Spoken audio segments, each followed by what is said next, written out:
I'm Chris Kunz and this is Egg Rock, the stone I adopted when I was 7 years old. We're on a journey of discovery, unearthing history and mythology in landmark locations. Today we're in Tamaki Makaurau, Auckland, New Zealand, to investigate the clash between two notable taniwha, or sea monsters, Urea and Haumea. Rumours mention treachery and consequences that still reverberate today. So Egg Rock has recently developed a new ritual to help us called an Egg Rock Fever Dream. I shake you and, well, I guess we'll see what happens. Okay, it's Urea, one of our taniwha, sleeping it seems, and very close. Is this safe? Let's tell the story. We begin at this Wahi Tapu, or Maori sacred place. Oh, very funny. No, not the bridge, but this reef that juts out into the Waitemata Harbour. It was once much larger before the land around here was reclaimed. It's called Te Rotu o Urea, which means the back scratcher of Urea. Urea was famously a guardian of the Hauraki Gulf tribes 100 kilometres that way, and also frequented the Tamaki area. Not all taniwha are spiteful people-eating monsters, so we should be safe to do the intro. This is a landmark guide to the clash of the Auckland taniwha.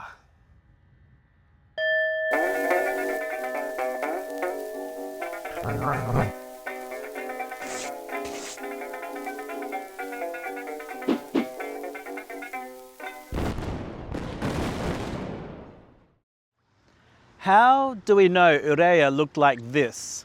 Well, really we don't. But as part of our research, we found this New Zealand stamp of a similar taniwha, and then there's this newspaper article from 1959 with picture that says Urea often took reptilian form.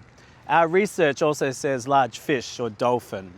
Taniwha are shapeshifters that can take the shape of sharks, eels, whales, stingrays, tree trunks, and even people. So let's touch stone, cross the Hauraki Gulf, and rewind to the very first Maori legend of... What? Oh, it's waking up. Let's go.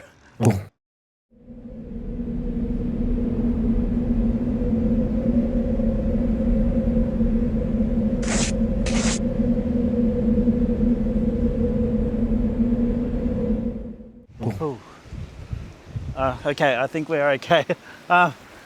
This is Tainui Cove on the Coromandel Peninsula.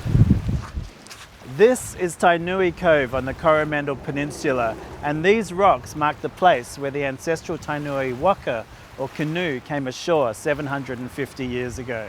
It's probably worth saying that we're relying here and on the subject of taniwha on Maori oral history, passed down through generations, and also told differently by different tribes. Then that oral history has been written down by a bunch of old white men in love with colonialism. Make of that what you will. Anyway, in 1350, the Tainui tribe arrived here in Aotearoa from Hawaii, the mythical Maori ancestral homeland. At the end of an epic sail, they found this Te Kapa Moana, this Hauraki Gulf, to be so shallow as to be difficult to navigate. An onboard tohunga, or priest, summoned Urea to help the waka navigate ashore.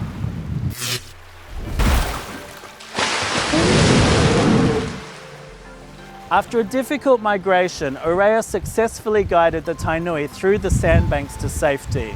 These rocks are called Te Anaputa o Tainui, and they were until recently joined together as a natural archway, looking something like this.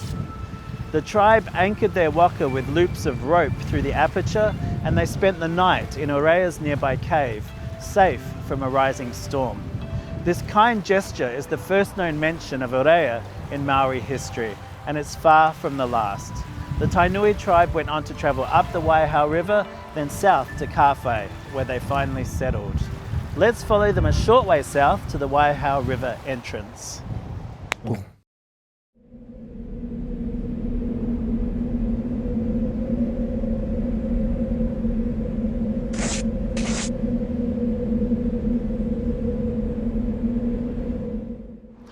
This is the Kopu Bridge, and it has a dedication to Urea at this end, which is worth having a look at. Urea was a prized pet, or mokai, to the Ngati Maru who lived here along the Waiho River. Urea travelled up and down this river, past the numerous villages that dotted the riverbank, and in times of disaster would splash around in the Gulf, warning of troubles to come.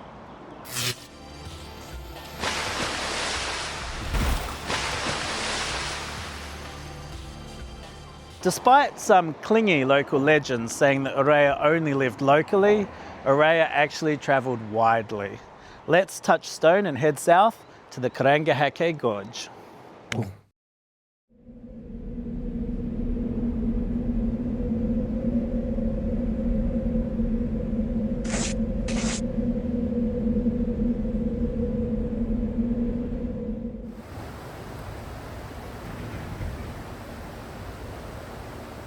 Urea was a regular on the Ohinimuri River and inhabited numerous whirlpools here in the Karangahake Gorge.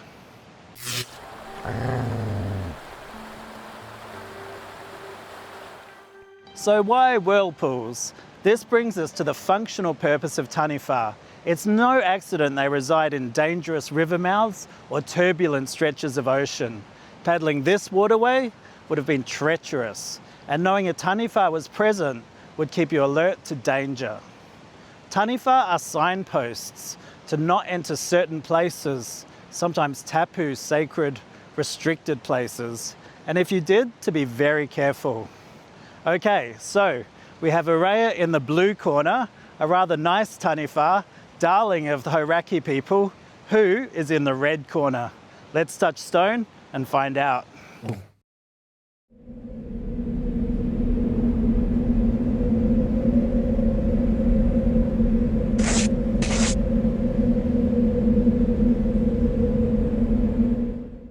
This is the Manukau Harbour in South Auckland, and apart from previously being a waka or canoe highway, it separates the northern Tamaki Isthmus from the southern Waikato area. This is a treacherous body of water that kills people yearly. The basin is enormous and flat. The tides rush in and out at shocking speeds, creating dangerous currents. Strong winds whip up enormous waves, and it's no wonder numerous Taniwha are associated with this body of water. So, going back to around the 1700s, the Taniwha Haumea resided here, helping the Waikato, Tamaki and Manukau peoples navigate this important waterway. Like Urea, Haumea had a strong relationship with the local people. Like Urea, we don't really know what Haumea looked like, so we'll employ an egg rock fever dream. Oh, okay, yes, I like it, very red, very imposing, but this time we come prepared. This is a green branch, a traditional takoha or offering. I'm going to place it in front of the Taniwha.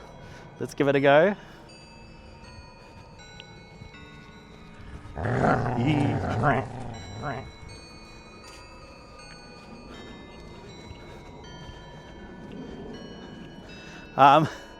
Which seems to have worked. It does seem placated, which is just as well, because this Taniwha is about to do some nasty. Let's touch stone and head back across the Hauraki Gulf, where an unsuspecting Urea awaits.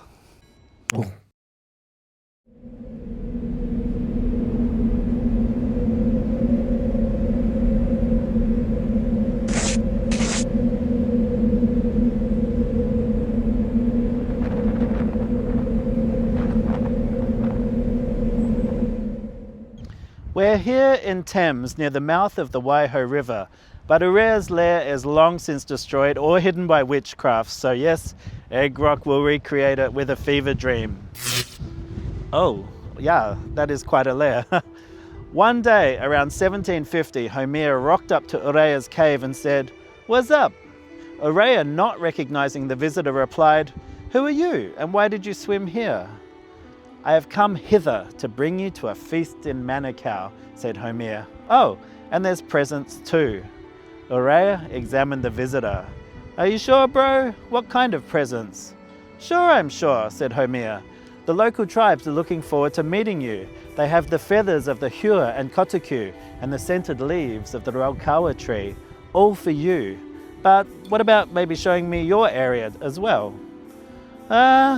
Said Urea, "I'm not interested in travelling, but you can see my area." The two Taniwha toured the Gulf and the Waiho River, with Urea pointing out the treasures of the Coromandel area: plentiful kaimoana, seafood, enormous sea caves, and a hot water beach.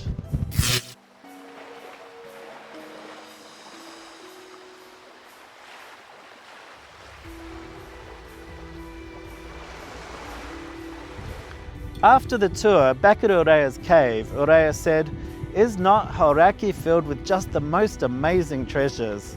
Yeah, replied Haumea. "They're okay, but just wait until you see my Manukau." I've kind of got stuff on, bro, replied Urea. Haumea shook his head. "Can we sleep on it? Could I at least maybe stay the night?" "Of course," replied Urea, the generous Taniwha he was, and the two settled in to sleep. Now it's possible Haumea was consumed with jealousy over the local Taonga treasures, because while Urea was sleeping, Haumea left the cave and performed a ritual to contact the Tohunga, the Maori priests, back in Manukau using a telepathic connection. If the plan had been to invite Urea back for a friendly feast, that plan now changed. The priests performed a remote karakia, or incantation, that went all night.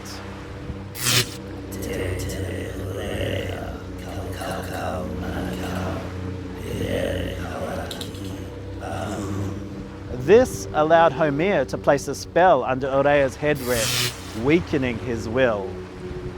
The following morning, Urea was strangely compliant, and he followed Haumea all the way around the northern cape of New Zealand and then down to the entrance of the Manukau harbour.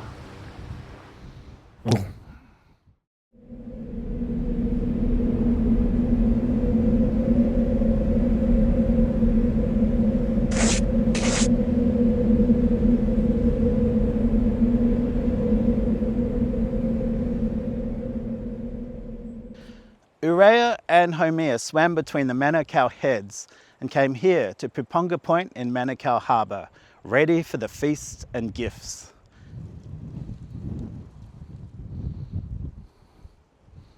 This now is a memorial to a Pakeha who donated the area to Auckland 100 years ago.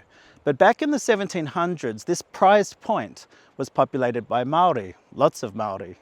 As the two Taniwha approached, Haumea swung away at just the right moment, while Urea swam into a large noose of flax, rope, lying just under the water. Scores of Maori warriors pulled on the snare and dragged Urea from the ocean.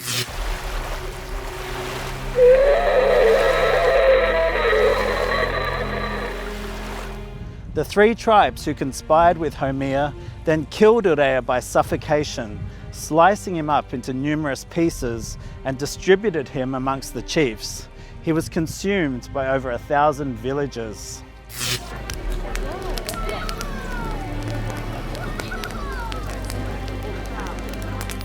So, unfortunately, this is how Urea ended, sliced and diced and becoming the very feast to which he was invited. Huh?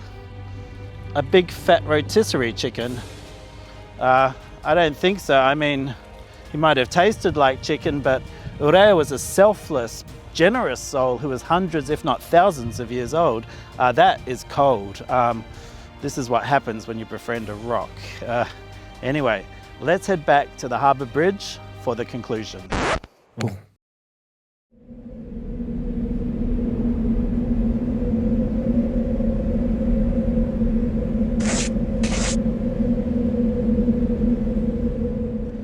Here we are, back at Te Rotu o Urea, sad in the knowledge that Urea is no longer scratching his back on this outcrop. But in some ways, Urea is not dead. Firstly, the local iwi, the Maori people, think Urea might have had offspring, maybe like this. Oh, purple. Could this be the child of Urea and Haumea? Okay, maybe not. They were both male and clearly had some enmity. But that's the other way Urea continues to live on. The Hauraki people have never forgiven the murder of their taniwha. Pakira, the chief of the Marutu Uha Hauraki tribes, attacked the Waikato and Tamaki tribes for revenge, but spared the Manukau Waiohua tribes who supposedly atoned and apologised. Then, in the 1850s, the Waikato tribes nominated a Maori king, a role and lineage that continues today. While the initial idea was that all Maori might support this movement, partly to stop the Pakeha taking more land, guess why some tribes said no? Yup. The killing of Urea was one of the stated reasons for not trusting the Waikato tribes and not supporting their king movement. Today, back in this era of democracy, dollars and iPhones, as you drive across here, over the bridge, over the Waitemata Harbour, look out for this reef at low tide. It's a signpost of a different era, when magic and monsters existed, influencing both war and politics. So with fondness for the memory of Urea, Egg Rock and I must now sign off. See you next time and keep an eye out for taniwha.